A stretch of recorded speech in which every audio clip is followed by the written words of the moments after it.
So you just did a webinar with Left Tackle Advisors, one of our members, Terrence, yesterday. And I want to talk to you a little bit about some of the major takeaways that you had speaking with kind of a different group of people than what we normally interact with.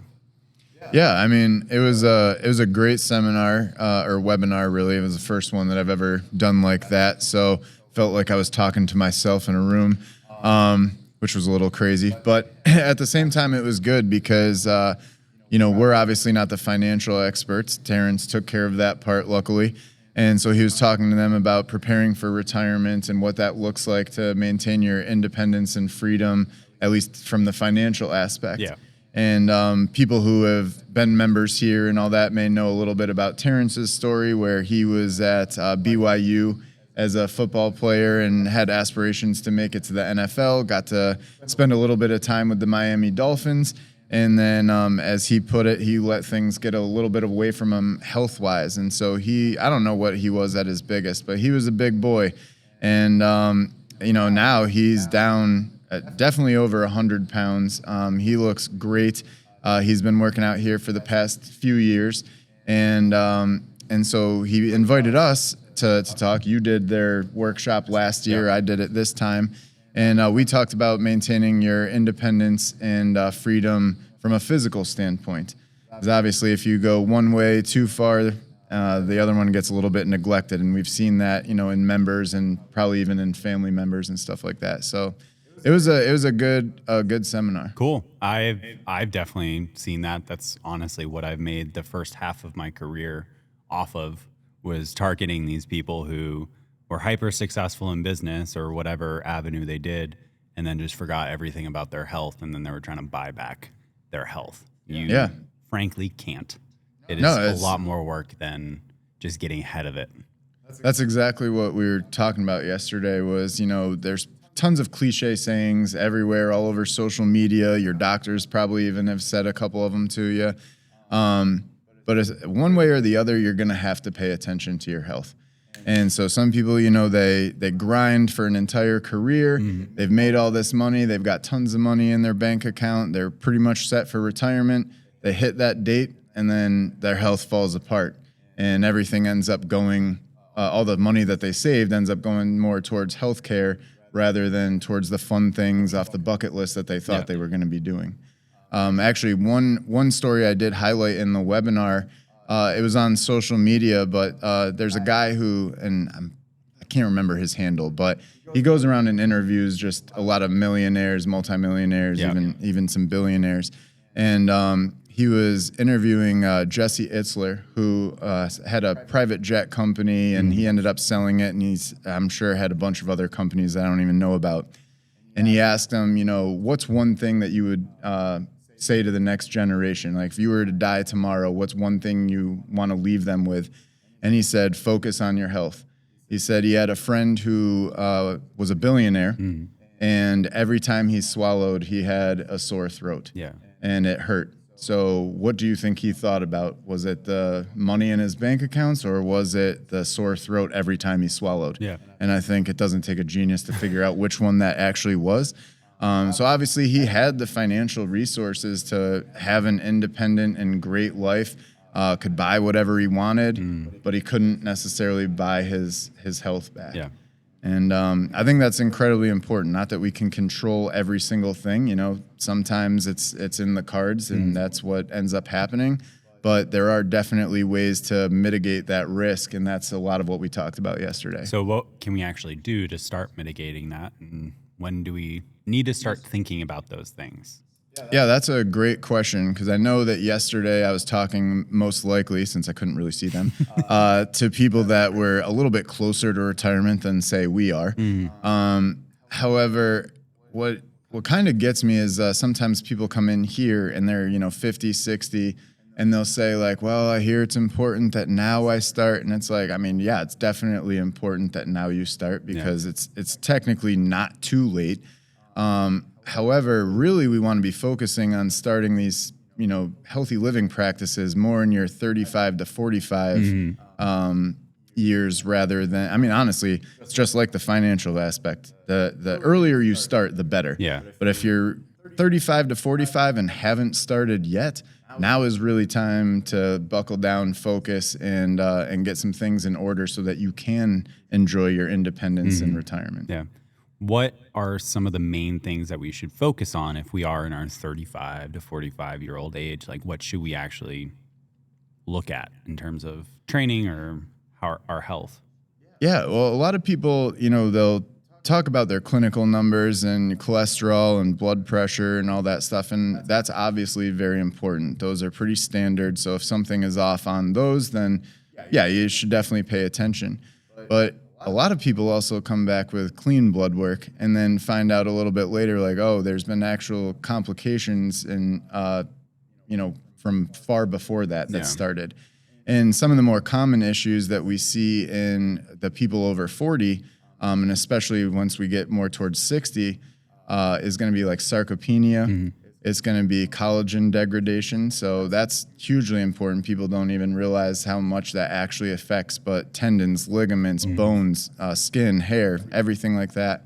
And then I just mentioned bones, but osteopenia and osteoporosis. So those were the things that we really covered yesterday in the webinar, just because they're I would say marketed, but they're supposed to be all age related and something that you almost can't avoid. And a lot of people do come up with that, kind of mindset of like, well, that's just aging. But the reality is that there are things that you can do well ahead of time. Yeah. And even when you start to get like, oh, you got an osteopenia diagnosis, there's still things that you can do right now to reverse that diagnosis and actually build your bone mass density. So I did highlight that in the presentation, that even though these are, supposedly age-related conditions, that's not entirely true. Most of the time it's due to inactivity, malnutrition, things like that really that get the ball rolling towards sarcopenia and osteopenia and all that. Let's bring it back a little bit. And for those that don't know, quickly define sarcopenia, osteopenia, osteoporosis. What do those mean? What does it kind of look like? Yeah, so sarcopenia, like I said, is supposed to be the age-related decline in muscle mass. And again, like I just said, I don't really believe that it's necessarily age-related, although when we do get older, we're typically less active. Yeah. Our appetite might not necessarily be the same, or we don't have somebody telling us to eat our vegetables because we don't have to anymore. And so, when we talk about malnutrition, it's not necessarily just eating too little, but, not necessarily eating the right things that are going to help maintain that muscle mass. So sarcopenia is just losing muscle mass as you get older. And one of the main things with that is the illness and injury. We've talked about it pretty extensively on a couple different podcasts. I know we've had a presentation on supplementation, but the reason that muscle mass is so important isn't necessarily just because of aesthetics or even strength, although those can definitely be important, but it's important because of the amino acids. And so the amino acids are really just to help rebuild the tissues that are either injured or not doing so well because of illness. And so if you're not consuming enough protein, you're not getting the proper nutrients, then your body's going to break down that muscle tissue into amino acids and then send it off to the places that need repair. And then the one other thing that I did mention in the webinar is that muscle tissue is also your sponge for glucose, right? So a lot of people have type 2 diabetes, again, has to do with the malnutrition. That is associated with a long list of other comorbidities, right? And if you pay attention to muscle mass, then that is the glucose sponge where your circulating blood glucose is going to be siphoned off into the muscle and stored as glycogen. So that way you're not having circulating blood sugar that's so high that it's leading to type 2 diabetes and those other complications. So that's really where the investment is into muscle tissue, because it just alleviates you from a whole laundry list of other issues. And that's really why we emphasize protein consumption so much, because amino acids are the building blocks of protein. Say it's your house. Protein is the house. Amino acids are the bricks that get laid for the house. And then protein then goes into our muscles to help us develop muscles or feed our muscles so that they don't get wasted away when we need extra amino acids, or don't get wasted away when we're less active throughout our life. Yeah. Overall, we are basically building ourselves a bigger buffer, right, of our more muscle if we're starting earlier, or stronger bones. So even if there is this natural decline in muscle mass and bone density, we already are starting from a much better position because we started working out, because we started doing all these load-bearing exercises to give us a higher threshold to lose instead of starting from already a depleted state. Yeah, I mean, you've seen it, and we've all seen it, honestly. Anybody who's listening has probably had a family member or a friend who's gotten ill or injured, and you just see them kind of withering away, getting smaller and smaller. Well, there's no coincidence there. I mean, that is the body breaking itself down, and it's going to go after the muscle tissue first because that is where the amino acids are. That is the key to fixing everything else. And if you're starting off with not a lot of muscle tissue and you're not getting enough protein, your chances of survivability and recovering from illness or even injury is diminished. Yeah. Muscle is also really expensive energy-wise to maintain. Like, our body needs to actively choose to sustain muscle in order for our body to keep it, because it burns more calories throughout the course of the day. Our body just wants to stay alive, and that doesn't mean we have to be the most muscular. It's just trying to stay alive. And sometimes that means eating away at some of our body's tissue, muscle, to be able to feed the rest of our body. Yeah, exactly. Moving on to the next thing you highlighted was the collagen loss and that degradation of collagen. What does that mean, and how do we kind of approach that? Yeah, so we end up, I think it's after 30 that we end up with kind of a 1 to 2% decline in collagen production, right? So it's not necessarily, I don't even know, collagen production? Shit, we might have to erase that part. So rate of loss is 1 to 2% per year after the age of 30. So by 40, most people have lost about 25% of their collagen from peak levels. Now, that doesn't mean that we're not making more collagen, right? But we're fighting an uphill battle. So we're just not able to make enough collagen to cover all that we're losing as we age. So we're fighting an uphill battle there. By 50 to 60, people lose up to 50% from their peak levels. And of course, women suffer from this the most because it's a dramatic shift once we get towards perimenopause and definitely postmenopause.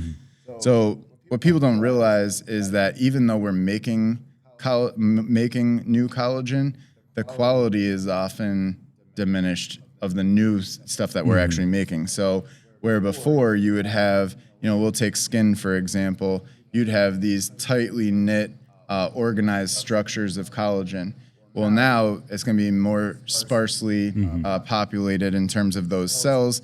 There's not going to be that nice organization anymore. And so that's where you're going to see some of the older skin qualities that you might see with the wrinkles and things like that. If you think of it like a tightly knit fabric, that's what it's like when we're younger. And then as we age, it's going to become more and more like a crocheted shirt or something, where you can start to see some holes, and the holes become bigger, and things aren't necessarily as evenly placed throughout. No, that's actually a really good example of exactly how it goes. And that's not just in skin. That also happens in the cartilage in your joints, because that's made of collagen. It actually happens in your bones as well, because the bone matrix itself is 90 to 95% collagen too. And lifestyle accelerates that loss, right? So obviously, if we're talking about skin, we're talking about sun damage. That's going to be something that accelerates it. I think one thing that people don't realize quite as much is how much your diet actually matters for collagen degradation. So high sugar consumption, right? That can actually make the tendons and ligaments a little bit more brittle. So when you're looking at movement and your joints and smooth movement and how things kind of get a little bit more rigid when you're older, things hurt a little bit when you're going into, maybe even a squat just down to a chair. Well, look at your diet. Is it, high in sugar? That might be part of the problem. Same thing with hydration. I often use the example of a rubber band that's been left out in the sun. So if you take a rubber band and you leave it out there for a year and it's in the sun and then you go to try and stretch it, it's usually all cracked Yeah. and easily breakable. Mhm. That's your tendons and ligaments Mhm. when you're having a high sugar diet with Yeah. minimal hydration. Speaking about diet and collagen, I've seen, I'm sure many people have, like vital proteins, collagen protein. Is that something that would actually benefit this, or are we getting our collagen somewhere else, or is there something else we need to do to help boost this collagen production? You can definitely take collagen supplements, and that will help. It's the same thing as when people come in here, though, and they try to spot reduce in a certain area, right? You don't get to choose where that collagen is going to be utilized. So whether you're getting it just from your diet or Mhm. supplementation, your body's going to prioritize it where it needs it, not Mhm. necessarily where you want it. Okay. But people, if we're going to skip ahead to bones just a little bit for a second, I know that in postmenopausal women, they were actually able to increase bone mass density just from collagen Oh, okay. supplementation, just slightly, but in their pelvis and spine. Mhm. And so that's a pretty big deal because that's where they lose it the most Yeah. when they're going through Yeah. menopause. Awesome. Is there anything else about collagen that you feel like is an important takeaway that people need to focus on? Yes, only because I also struggle with this part, and that's the stress and sleep side of things. And so, just like I can't mention diet and hydration and all that stuff without also mentioning that sleep and recovery in general. And I don't mean just laying on the couch binging Netflix and Mhm. eating celery instead of whatever your favorite snack is, but no, actually getting true recovery and getting into a restful state. That is how your brain repairs itself, but it's also how the rest of your body repairs Mhm. itself as well. So that's the last thing that I would probably say about collagen. And collagen is really important because we talked about the tendons and the cartilage getting brittle. And if something were to break as we're older, it's a lot more challenging to come back. One, takes longer to recover. Two, once you do start to come back, um, you've lost so much more than what you did previously because of those sarcopenia and osteopenia and all of those other like health factors that happen as we age. So staying healthy, getting ahead of this collagen degradation is really important, just not only for collagen itself, but also maintaining every other aspect of our life without pain and injury. Yeah, and one more thing. I think because not everybody understands exactly how muscles, tendons, ligaments, and all that stuff work together. But don't forget that your tendons and ligaments are attached to the bone and to the muscle. And so when your muscle is contracting, it is your ligaments and tendons that are stabilizing and actually moving the bone. Mhm. And they're avascular tissues, so they're not going to be as easily repaired as your Mhm. muscle and other parts of the body, and they're going to take a little bit longer to get stronger. So we talk about going heavy and maintaining muscle mass and Mhm. its importance. However, a structured program that includes progressive overload with that in mind Mhm. is hugely important because your muscles are going to get stronger before your tendons and ligaments Yeah. are. So having that structure and following the structure is imperative to avoiding injury rather than just coming in, beating yourself up for 2 weeks and being like, oh God, what did I do? I've injured myself. And then you're just caught on this hamster wheel of injury and sedentary lifestyle. Mhm. And avascular basically means there's limited vascularization or blood flow to those areas. So that's where all of our nutrients and building cellular structures comes from. So when we have less blood flow, it means it takes even longer for us to get the necessary rehab for that area. Moving on to the next thing, this is a really big topic, and we can kind of talk about this for an hour. But osteopenia, osteoporosis, what does that mean? And then where do we kind of need to focus on this? Yeah, so osteopenia is basically low bone density. And then osteoporosis is one step further where it's severe low bone Mhm. density. And honestly, it's used mostly as a measure of frailty Mhm. or fracture risk in bones. So it's not necessarily something that you have to be really scared of if you get an osteopenic diagnosis, but it's definitely something that you need to pay attention Mhm. to. And one of the things when I was talking about that 35 to 45-year-old time frame is that we're seeing more people that are in their mid to late 30s that are reaching out to us that are getting the osteopenia diagnosis. And I find that relatively surprising just because, we're supposed to be hitting our peak levels in our 30s. And then all of a sudden, Mhm. towards your, only 3 years later or something like that, now we're getting osteopenia. So definitely something to look out for and to be concerned about.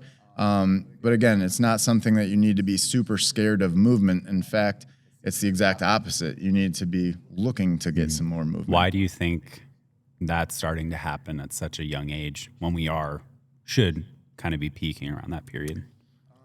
This is probably going to piss a lot of people off because I've posted stuff before, and it wasn't even our stuff. I just copied somebody else's and posted it. But lifestyle factors matter a lot more than genetics. Mm. Where I can't remember the actual saying, but do you know what the one is about the loading the gun? No, I'm not All right, familiar with that. so genetics load the gun, but it's lifestyle that pulls the Oh, trigger. yeah. I have heard And I that. know this pisses people off because usually when I get hate on this, it's because they're like, "Oh, that makes people think that it's their fault," and this, that. It's like, I'm not saying this from a pedestal. I've made tons of terrible decisions. I mean, we can put up pictures if you want of all the times that I've ridden the roller coaster of pretty Mhm. close to obesity. But my point is that, like, yeah, your lifestyle does matter. Yeah. Again, it's not an inevitable thing. Mhm. Just because your grandmother, your mother, and honestly, more dudes are getting diagnosed as well. So I didn't even realize that because usually we work with women. But when I Mhm. did this presentation, osteopenia actually can affect up to 45% of men over 50 Oh, as wow. well.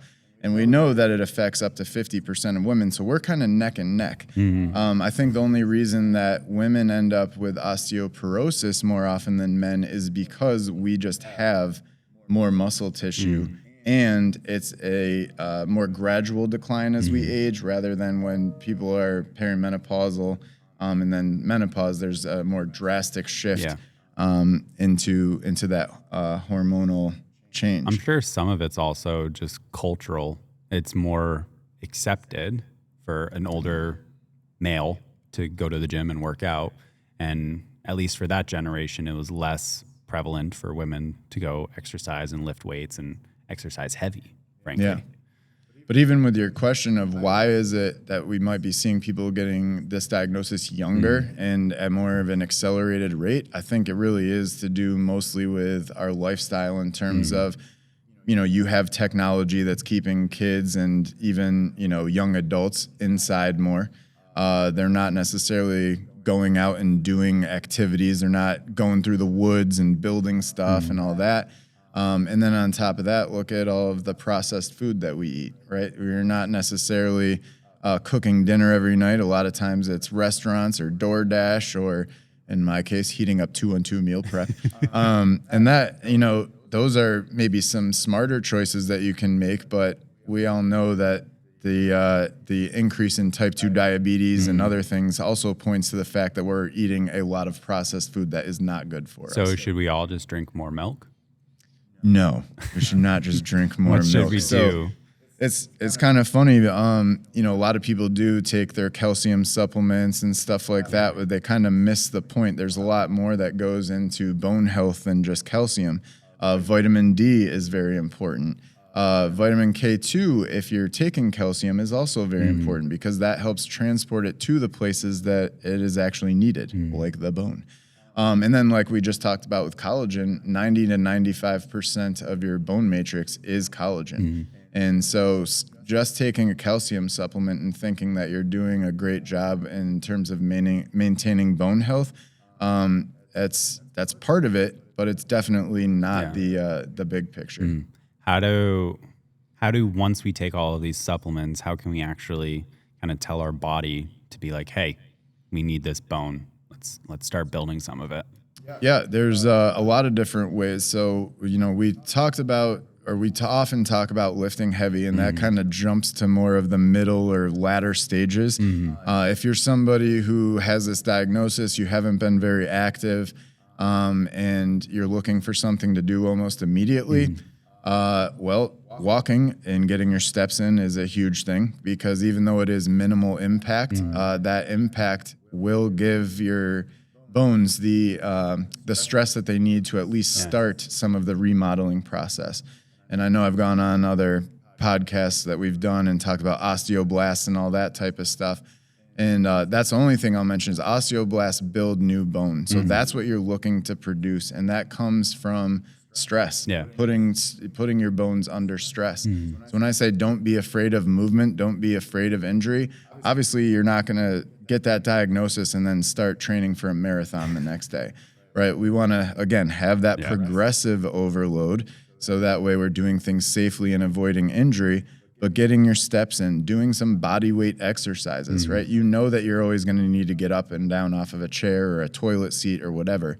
So you don't have to go into these real deep squats and start using weights right Mhm. away, but you do need to take yourself through the range of motion that you have, continue to strengthen that, and then work on some mobility stuff to improve that range of Mhm. motion. So that way you're getting stronger there as well. Once you've kind of reached that and you've done those things safely, then it's time to introduce some external load like weightlifting. And there's going to be numbers even for collagen degradation and how to make your ligaments and tendons more robust. It's the same thing as what we're looking at for bone health as well, Mhm. where you're going to need to eventually figure out about how much that you can lift, maybe not for a 1 rep max, but let's say a 10 rep max. Yeah. How much weight can you do on this particular exercise for about 10 reps? And you need to hit about Mhm. 70% of that 10 rep max rather, in order to see the stimulus that is needed Yeah. to get the bone remodeling triggered. I think it's really interesting and kind of can kind of be challenging sometimes to uh, kind of inherently know this, but bone is a living portion of our body. You may see skeletons, and obviously it doesn't go away when we die or whatever, versus everything else in our body does. But the bone is constantly growing and adjusting to its environment. And that's why strength training is really important, or load bearing exercises is important, because those forces challenging the bone in its stability forces it to be like, hey, I do need to get stronger, or I do need to maintain the current strength I have.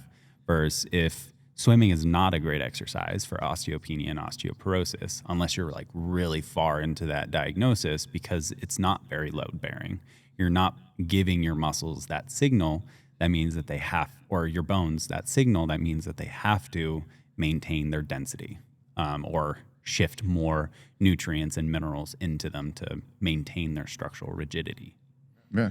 Yeah, I know a lot of people think that we're just biased because we work in a gym where things are all free weights and all that. And nothing against swimming. Great for Yeah. cardiovascular exercise, Mhm. great for taking yourself through range of motion, Mhm. great for when you're injured.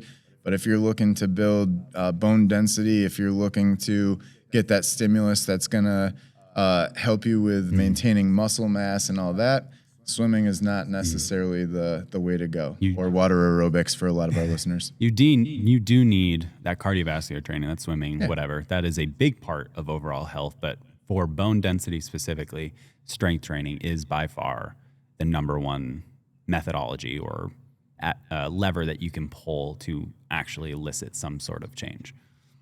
Yeah, one of the points that I was making to Terrence's group yesterday was when you look at the four best indicators of longevity, it's VO2 max, right? Hmm. That's going to be the maximum amount of oxygen that your body's able to utilize during intense exercise, and then grip strength. All right, in a study of over 140,000 people, they actually saw that grip strength indicated a better measure of longevity than Hmm. blood pressure. Oh, Right. wow. So everybody looks at these clinical numbers, and that's what I was alluding to a little earlier. Like, yeah, they're great. However, there's other things that they're finding now that Hmm. are actually indicate longevity or mortality even Hmm. better than those Yeah. numbers. Walking speed is another one.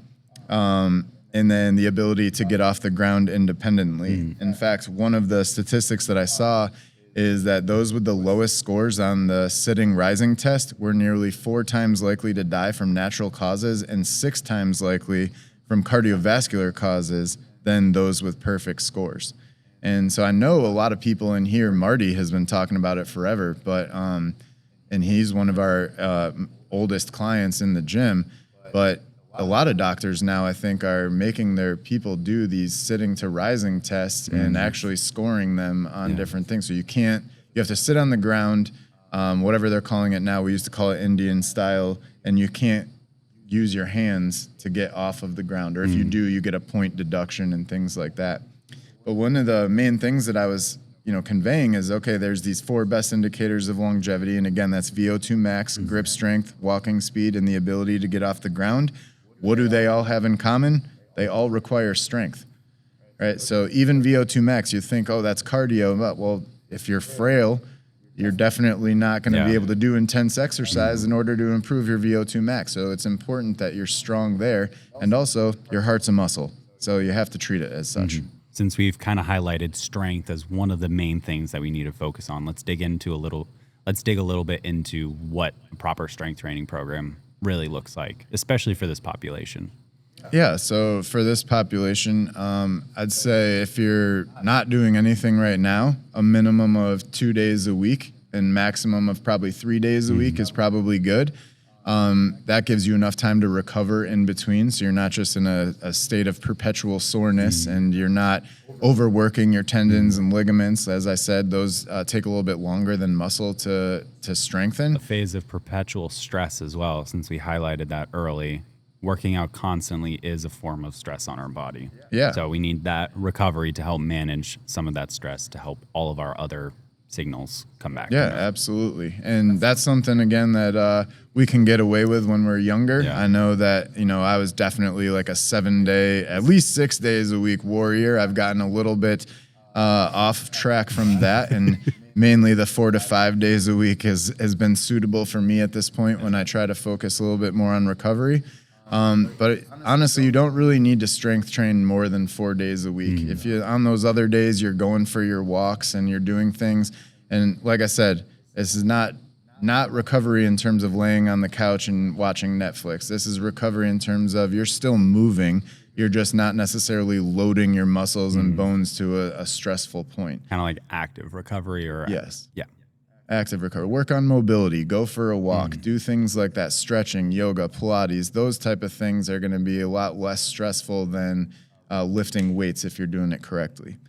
Warming up and cooling down. That's something that you'll talk to people in here, and if they are doing something already, these are prospective members, not current members, because we don't even have a treadmill for them to walk on. But a lot of prospective members will say, well, I do, a 5 to 10 minute walk on the treadmill, and then I go and do whatever strength training. And it's like, well, that's not necessarily bad, but it's not preparing you for what you're about to do. It's not preparing you for the stress your body's about to undergo if you're doing proper strength training. So having a warm up and cool down that is focused on the mobilization and stabilization of certain joints. That's something that we always do by laying down on the ground and then working our way to standing. We're mobilizing and stabilizing certain joints that are going to be utilized during the workouts. We're preparing the body for that and then cooling down, of course. That's the necessity of this is something that's definitely changed with age. I remember being 15, 16 when I first started working out, doing whatever I wanted to start the day off, and then just opening up with like a max back squat. Yep. No prep, nothing, just like maximum load, first rep, first round, going for it. Those needs change. We didn't even have Instagram back then. That was just pure ego. Yeah, pure ego. So the necessities for mobility and stability change because they carry over into everything, but also it just makes a workout more effective for you. Yeah, yep. And speaking of effectiveness or efficiency, doing total body workouts, right? If you're not a bodybuilder, there's really no reason for you to be doing, body part splits. And by that, I mean doing an arm day, then a leg day, then ab day. Like, not necessary, not efficient. We just said you're only going to be doing it about 2 to 4 times a Yeah. week. So if you're doing it that way, and God forbid you miss a workout, you're not getting all of your body parts in at that time Yeah. anyway. So doing total body workouts and then focusing on movement patterns over muscle groups. So when we talk about movement patterns, I'm not going to go too far into this, but there are 6 main movement patterns: squat, hinge, push, pull, anti-rotation if you're talking to us, and then a carry. All of those things are going to hit all of the muscle groups anyway, and then they each have their own individual subsets. So just for example, if you're going to say a squat is a movement pattern, well, obviously you should be able to squat with both legs down to a chair, down to a toilet seat, and back up. But also balance is hugely important. So you need to be able to do a reverse lunge or a split squat, something like that, where it's going to force you to be more on one leg than the other. And that way you're getting your balance components in. And there's other subsets as well.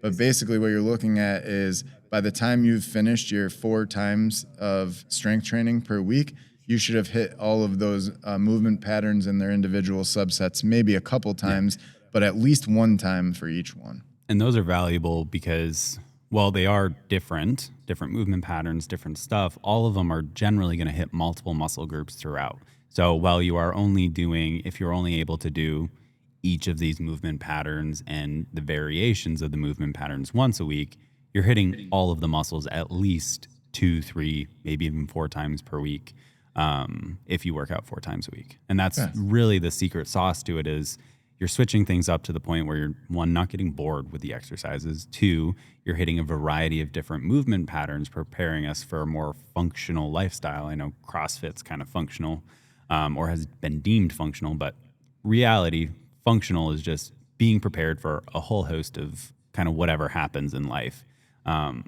But when we break it all up into that, we hit those muscles 4 times, but in different ways, 4 times a week.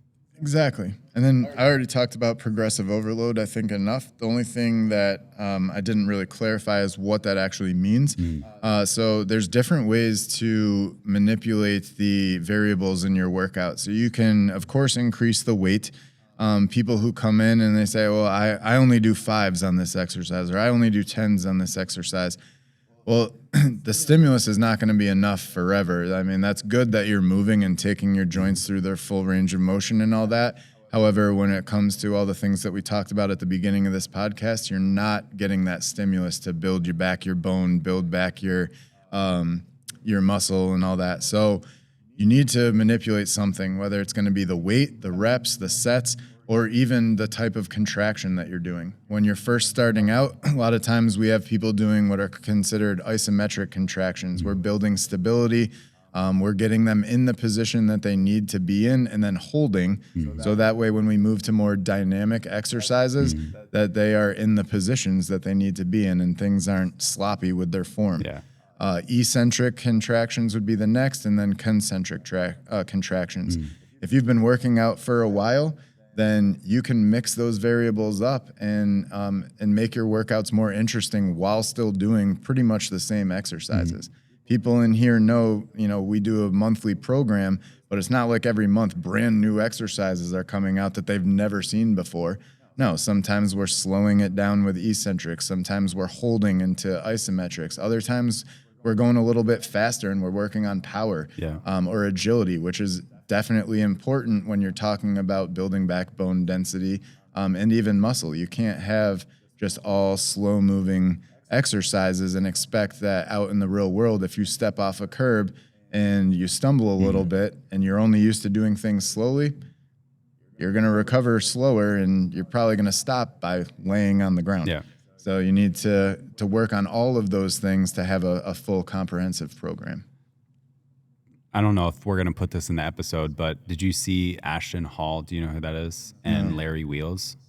Oh, I know who Larry Wheels is. Larry Wheels is one of the strongest powerlifter, bodybuilder type guys on the internet. Ashton Hall is kind of like I don't really know. I just see he looks great, bodybuilder, but also kind of a functional guy. They did a sprint race recently, and watching these two individuals who train differently compete against each other. Larry Wheels looks like, the saying of he runs like a truck.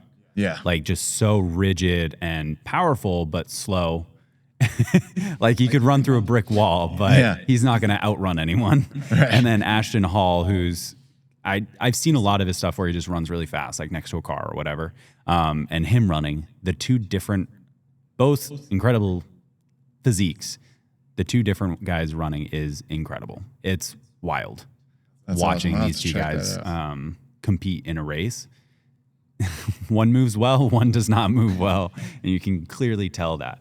And of course, Larry Wheels, his sport, like you were just saying, is powerlifting. Yeah. So you only have to lift a very heavy object in a few different lifts one time. In one plane Yeah, as well. in one You're not exactly. going in any other lifestyle planes. Right.